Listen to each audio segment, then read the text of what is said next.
Hi friends, ఈరోజు అయితే మనం మునక్కాయ కర్రీ చేయబోతున్నాం ఫ్రెండ్స్. అది ఎలా చేయాలో చూడండి. కడాయి పెట్టి ఆయిల్ వేసి ఆనియన్ వేసి ఫ్రై చేయండి. ఫ్రై చేసిన తర్వాత దాంట్లో మునక్కాయలు కూడా వేసి మంచిగా ఫ్రై చేసుకోండి. దాంట్లో వచ్చేసి కొంచెం పసుపు, అల్లం వెల్లిగడ్డ, కరివేపాకు, దాంతో పాటు మనము మెంతం కూర కూడా వేసుకొని ఫ్రై చేసుకోవాలి.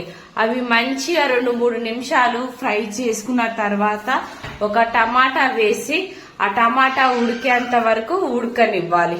తర్వాత వచ్చేసి కారము, ఉప్పు వేసి 2 నిమిషాలు మంచిగా ఫ్రై చేసుకోవాలి.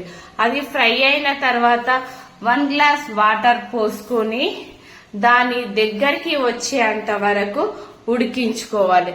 అది ఉడికిన తర్వాత చూడండి ఫ్రెండ్స్, మునక్కాయ మెంతం కూర కర్రీ ఎలా తయారైందో ఒకసారి చూడండి. ఇంకోటి, మునక్కాయ మన హెల్త్ కి చాలా మంచిది ఫ్రెండ్స్. మీరు కూడా ఇంట్లో ట్రై చేయండి.